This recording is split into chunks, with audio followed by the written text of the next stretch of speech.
Baiklah, untuk siswa kelas 9, mari kita awali kegiatan pagi ini dengan sama-sama membacakan doa sebelum belajar. Baca di rumah masing-masing. Kalau bisa suaranya dikeluarin karena Pak juga insya Allah dengar ya. Kita mulai. Bismillahirrahmanirrahim. Rabbi zidni ilman. Ya Allah, tambahkanlah ilmu kami. Warzuqni fahman, dan pertinggikanlah kecerdasan kami. Allahumma aftah lana, ya Allah bukakanlah untuk kami hikmataka, hikmahmu, wansur alaina, dan taburkanlah kepada kami rahmataka, rahmatmu, min khazaini, dari gudang-gudang rahmatika, rahmatmu ya arhamar rahimin, wahai zat yang maha kasih.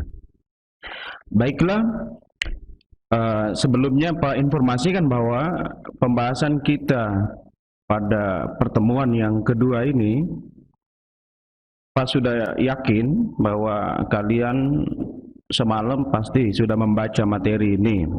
Jadi setelah penyampaian secara singkat dari Pak akan materi ini, nanti Pak akan buka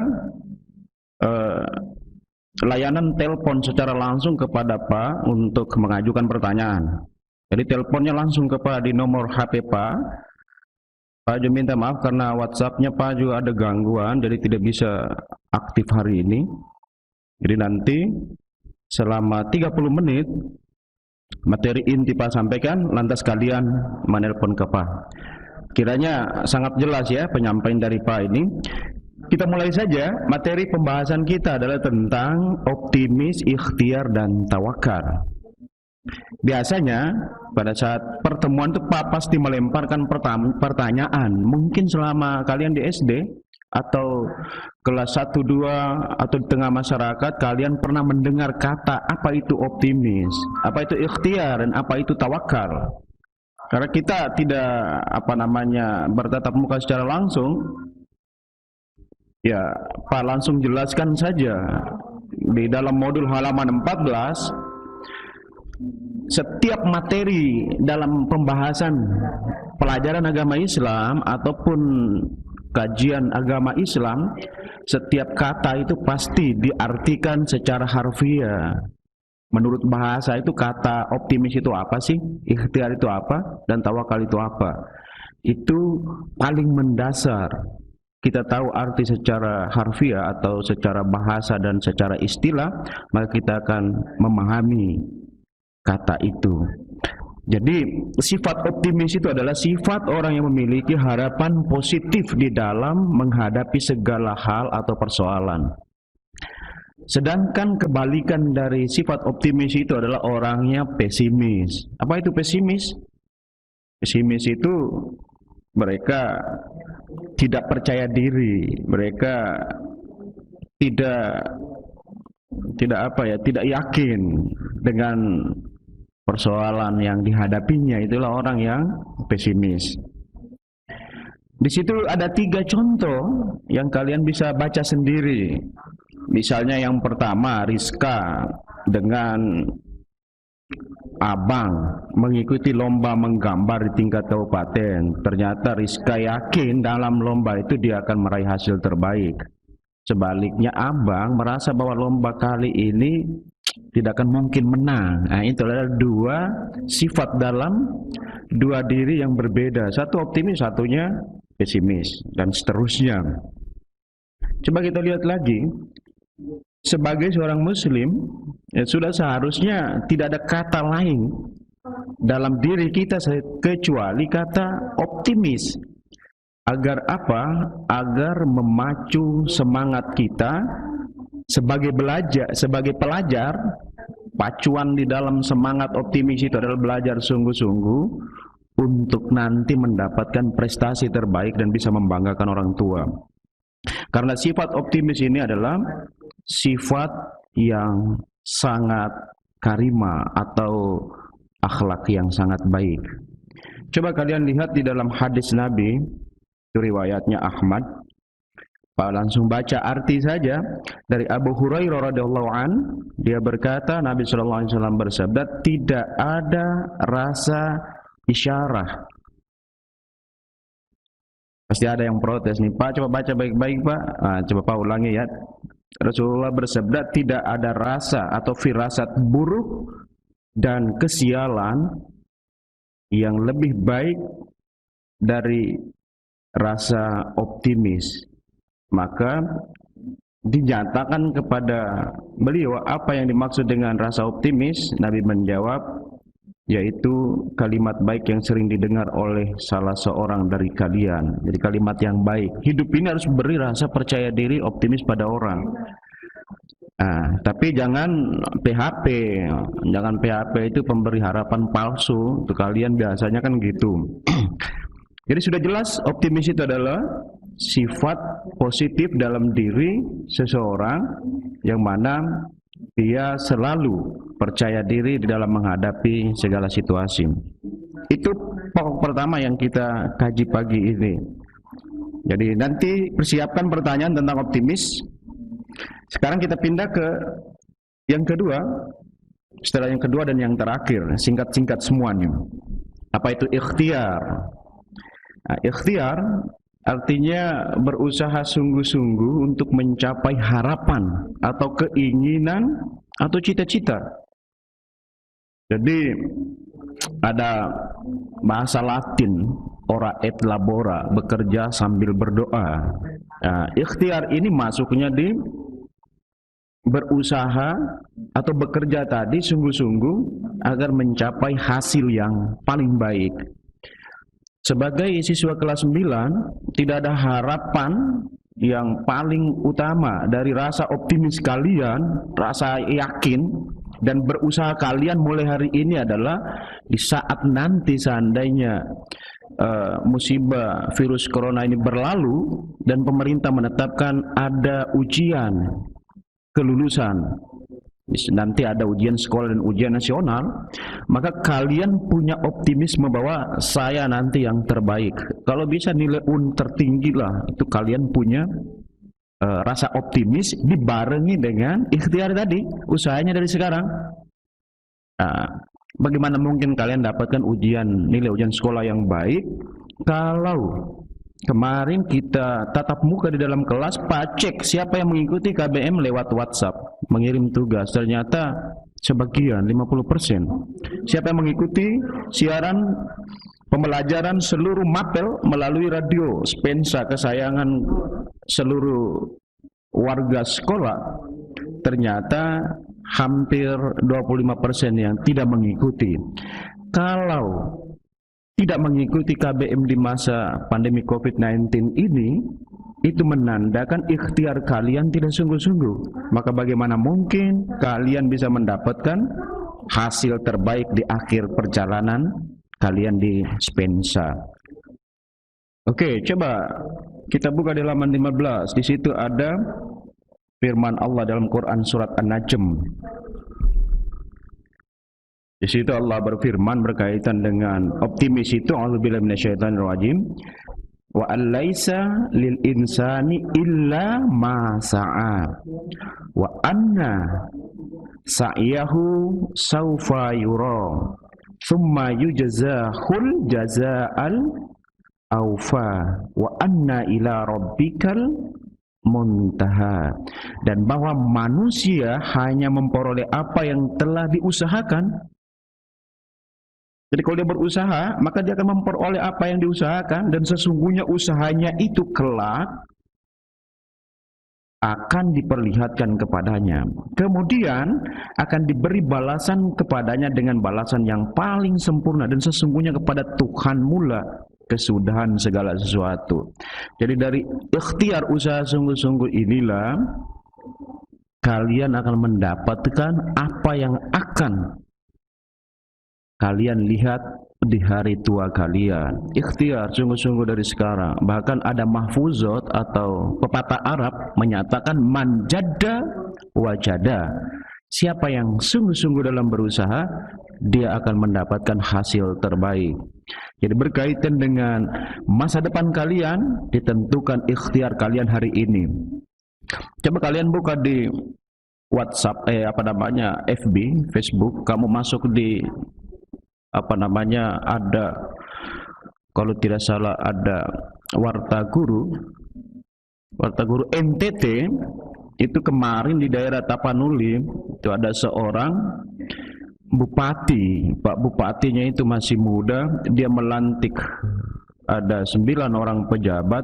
Salah satu yang dilantik itu adalah seorang ibu. Siapa ibu itu? Ibu itu adalah seorang gurunya dulu. Ibu itu gurunya Pak Bupati dulu di SMP Negeri 1, bukan Batukan ya. SMP Negeri 1 Barus di Tapanuli. Dia melantik di antara 91 ibu guru. Ternyata ibu guru itu adalah mantan guru bahasa Indonesianya.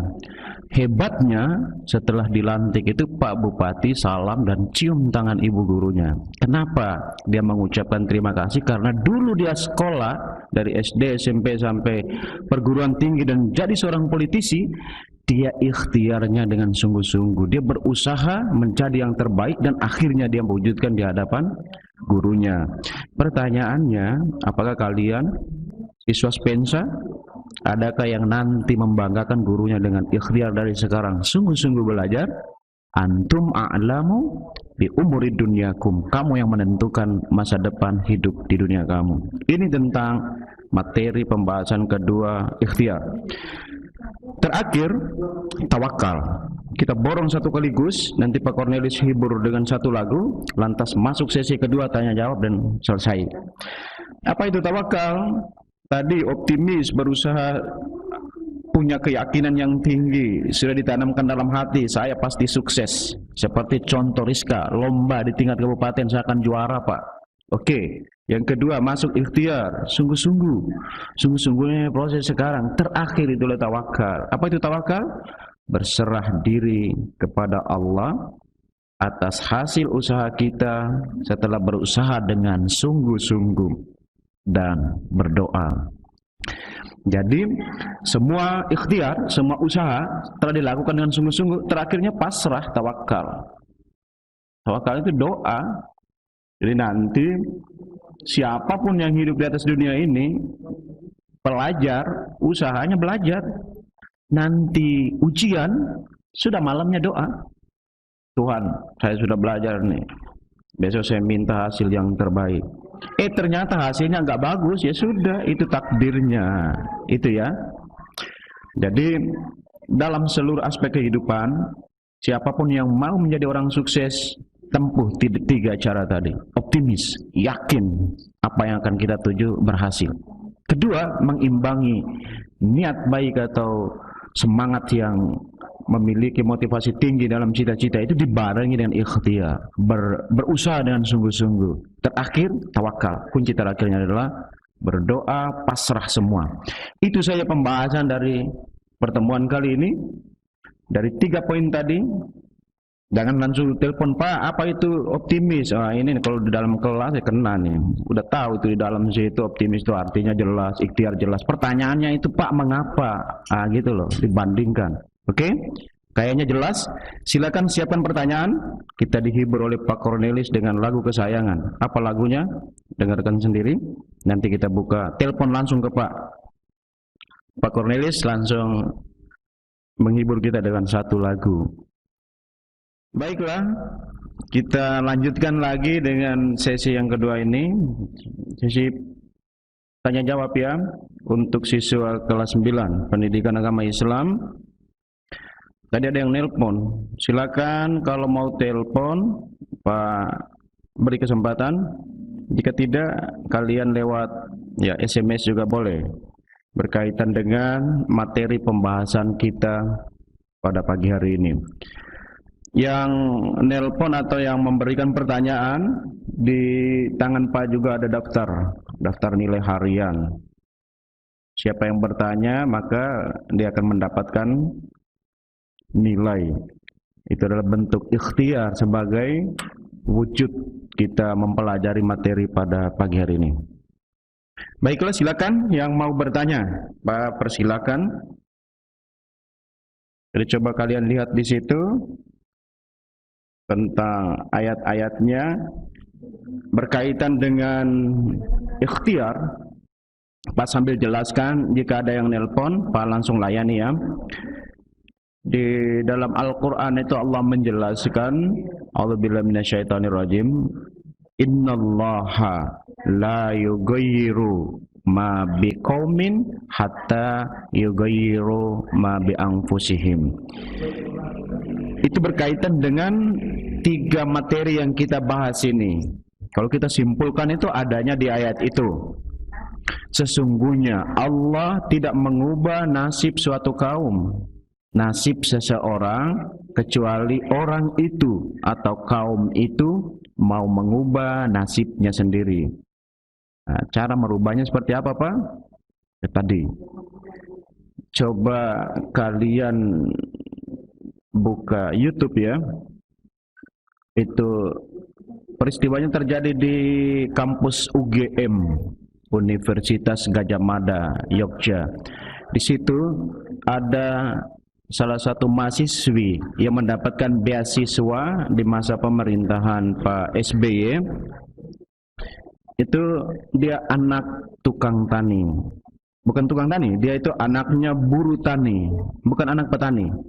Kalau anak petani, maka mereka punya lahan. Tapi kalau anak buruh petani, maka bapaknya itu sebagai buruh, dia bekerja di lahan milik orang.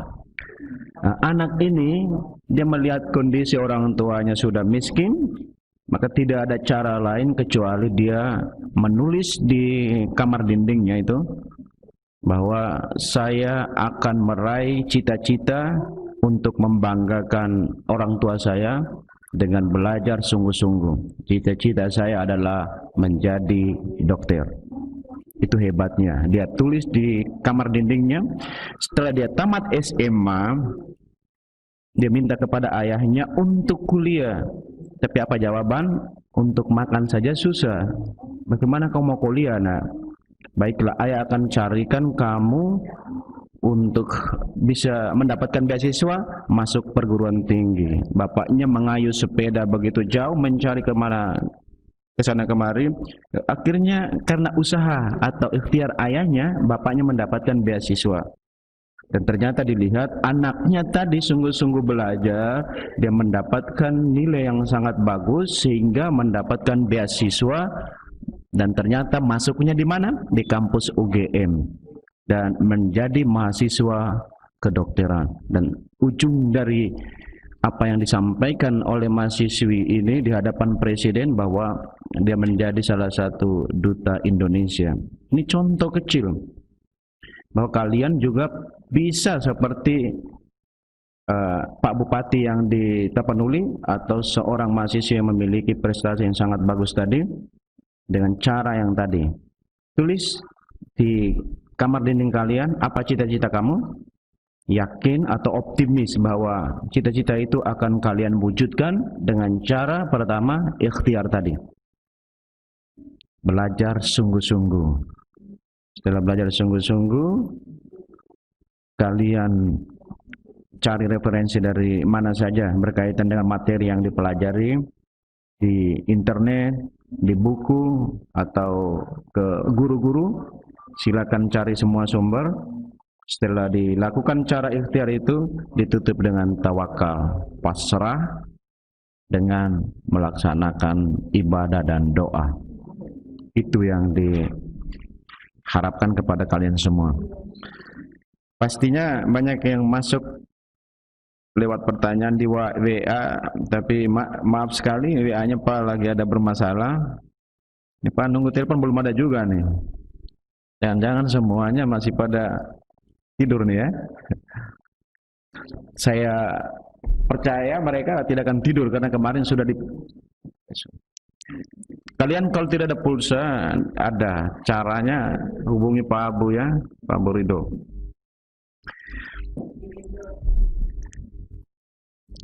Atau SMS juga boleh, silakan. Jadi sudah sangat jelas materi kita. Oke.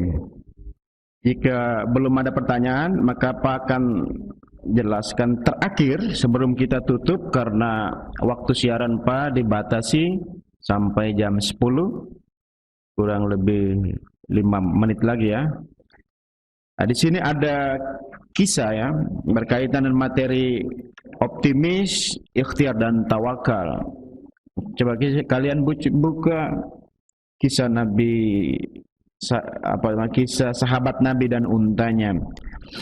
Itu dikisahkan bahwa ada seorang sahabat yang hendak pergi meninggalkan untanya begitu saja tanpa dia ikat. Nah, seorang laki-laki itu kemudian bertanya kepada Rasulullah, "Wahai Rasulullah, apakah aku harus mengikat untaku kemudian bertawakal, ataukah aku melepasnya saja kemudian bertawakal?" Nah, jadi pertanyaan ini dijawab singkat saja, ikatlah untamu, kemudian bertawakallah. Ini dari hadis Tirmizi ya. Maka kalian juga sama. Dari kisah ini kan, Pak, saya nanti akhir tahun pelajaran saya dinyatakan lulus tidak? Nah, maka jawabannya, kalian belajar sungguh-sungguh, ikhtiar dulu, nanti rapat dewan guru, disitulah kamu tawakal, pasrah. Diputuskan bahwa kalian tidak lulus, nah sudah, itu namanya qada dan qadar, takdir Allah bahwa kamu tidak lulus, ya sabar, ulang lagi sekolahnya. Nah, berikutnya kisah terakhir sebelum Pak tutup materi ini adalah air dan batu menjadi motivasi Ibnu Hajar. Ibnu itu artinya anak, Hajar itu artinya batu. Jadi kalau bahasa Indonesianya, kisah ini menjelaskan tentang anak batu. Kalau di sekolah ada istilah kepala batu. Anak batu ini dia menuntut ilmu di salah satu pesantren. Jadi anaknya adalah anak yatim. Ayah meninggal, dia masih usia 4 tahun. Setelah itu dia belajar dan terus belajar. Akhirnya dia menuntut ilmu di pondok. Setelah menuntut ilmu, di hadapan gurunya itu diajarin baca bismillah. Dia ikut bismillahirrahmanirrahim. Setelah itu disuruh coba ulangi, nggak bisa, Pak. Begitu terus. Karena malu, setiap hari, setiap bulan ilmu yang diajarkan guru tidak meresap ke dalam hatinya, tersimpan di dalam pikirannya, diminta ulang tidak bisa diulang. Karena malu, akhirnya dia izin kepada kiainya, ustadznya, saya mohon pamit karena saya di sini membuat malu saja. Ya. Kata ustadznya, kiainya, silakan. Itu masa depan ditentukan oleh dirimu. Kalau memang di sini tidak bisa, ya sudah, mungkin di luar. Pada saat dia kembali, hujan lebat, akhirnya dia berdiri di samping sebuah rumah yang atapnya itu dari daun kelapa. Setelah itu dia berdiri, hujan semakin deras, dia amati hujan yang menetes mengenai batu. Tetes, semakin banyak tetesan mengenai, lama-kelamaan dia lihat, loh, batu yang keras saja kok bisa terkikis sedikit demi sedikit menjadi sebuah lubang yang besar. Itu batu yang keras. Kenapa otak atau pikiran saya ini kan bukan diciptakan dari batu? Masa saya tidak bisa seperti batu yang ditetesi air hujan yang begitu lembut? Saya pasti bisa belajar dan bisa mendapatkan ilmu yang bermanfaat. Dari hikmah yang dia lihat dari tetesan hujan mengenai batu inilah, dia kembali ke pondok dan berkata kepada gurunya, ustadz atau kiainya, saya mau belajar lagi. Saat itu titik balik, dia mendapatkan ilmu dengan kesungguhannya, dengan ikhtiarnya tadi, dan di kemudian hari dia terkenal menjadi seorang ulama besar yang diberi gelar Ibnu Hajar atau anak batu. Inilah kisah tentang optimis, ikhtiar, dan tawakal. Silakan kalian simpulkan. Dan mungkin ini saja pembelajaran kita dalam durasi waktu yang sangat singkat. Mari kita akhiri pembelajaran ini dengan membacakan doa kafaratul majlis. Subhanakallahumma, maha suci Engkau ya Allah, wa bihamdika, dan dengan memujimu, nasyhadu an la ilaha illa anta, kami bersaksi tiada Tuhan kecuali Engkau. Nastaghfiruka, kami memohon ampun kepadamu. Wa natubu ilaik, dan kami bertobat kepadamu. Wassalama, semoga keselamatan selalu bersama kalian semua. Insya Allah kita berjumpa kembali di pekan yang akan datang. Pas sudah tutup, minta maaf, SMS masuk dari Aji Tirta Samudra. Nanti Pak jawab dalam kelas saja ya. Sudah ditutup. Pak Kiri, assalamualaikum warahmatullahi wabarakatuh.